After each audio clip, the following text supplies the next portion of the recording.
Hello, Dr. Robbins. Sorry for that little bit of a weird introduction. I know this is a little bit different than most of the presentations you normally get, but here's my attempt. Hopefully, this all works out well from a technological standpoint. But at my senior seminar final project and presentation.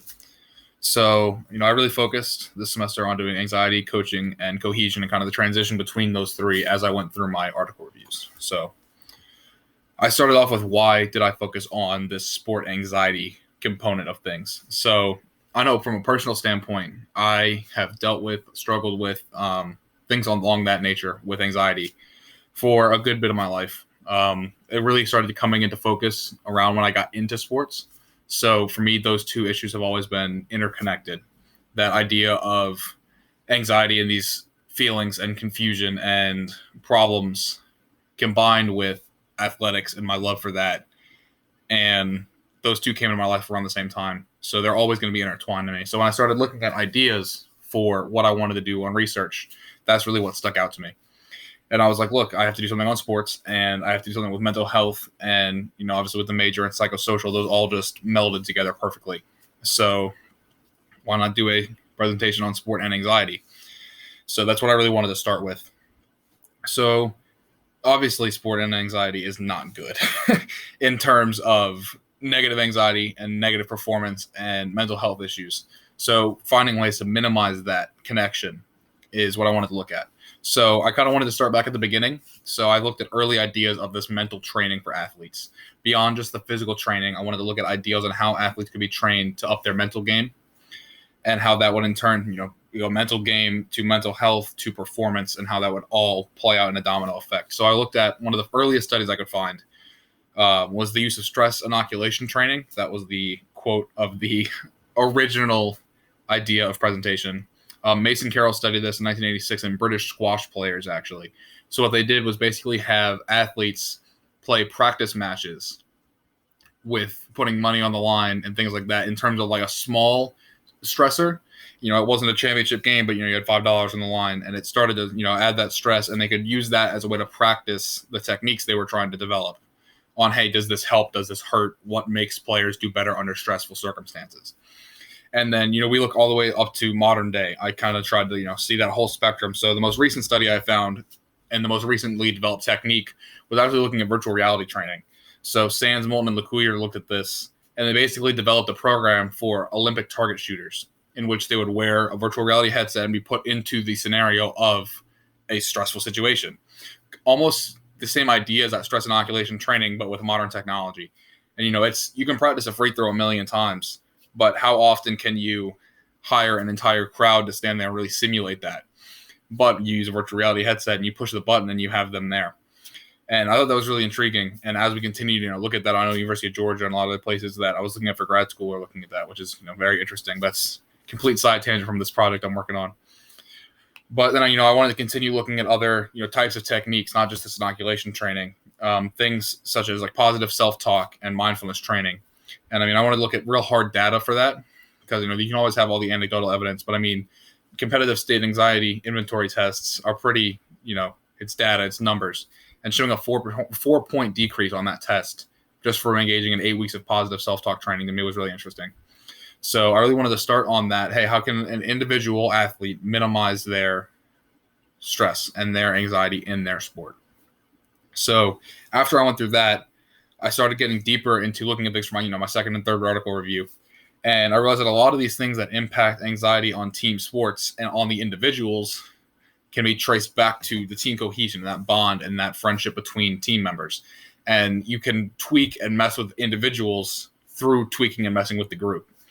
And, I personally want to coach someday. That's something that really intrigues me, even as just a side hobby or a side gig. And so looking at ways I could help athletes that were in, similar circumstances that I was back in the day, back when I had problems more than I do now dealing with this. I didn't have the techniques I have now.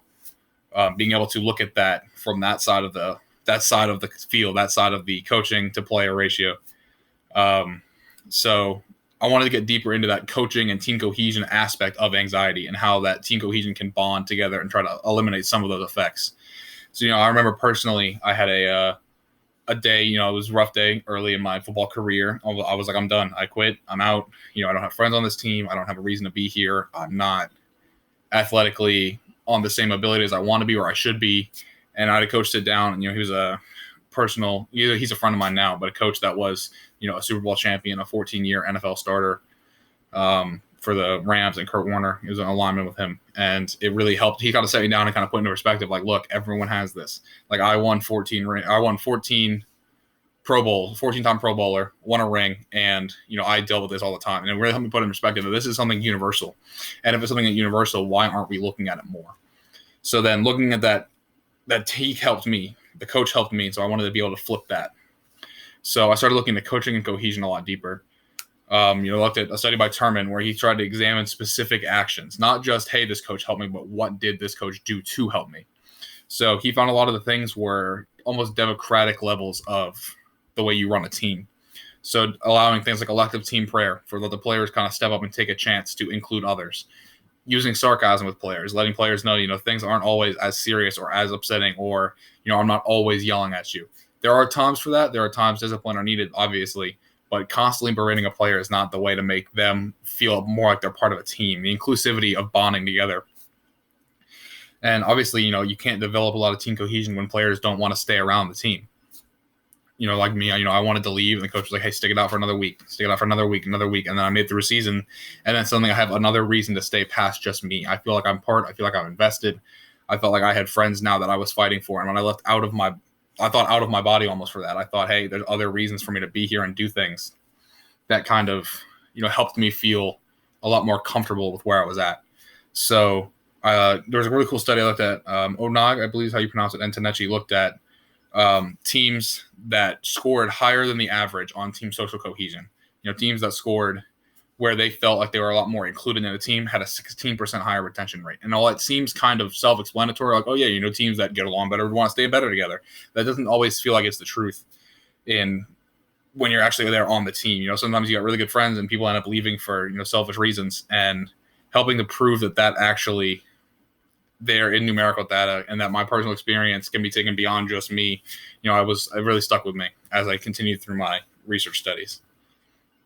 So, these are obviously some of the references. I had a lot more studies on this, but this is some of what I looked at.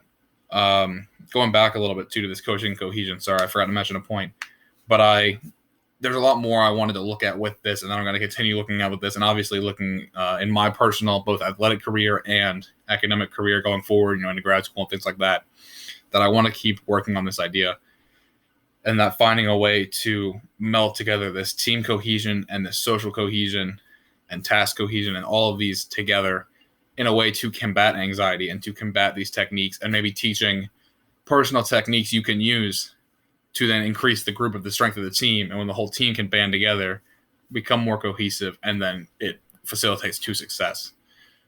Just this idea is something I really want to stay with as I continue.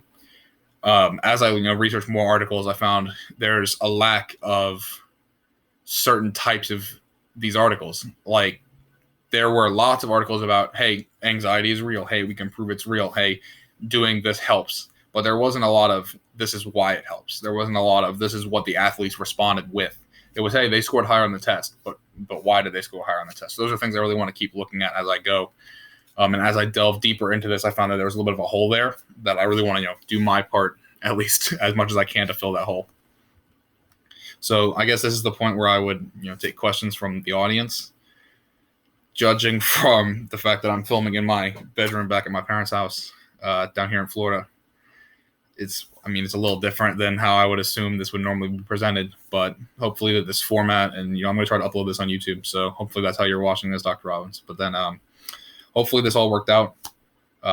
Thank you again for this class and putting me on a path that hopefully I will be able to pursue in the future as I go through my academic and athletic career. Now here comes the fun part where I try to stop this recording.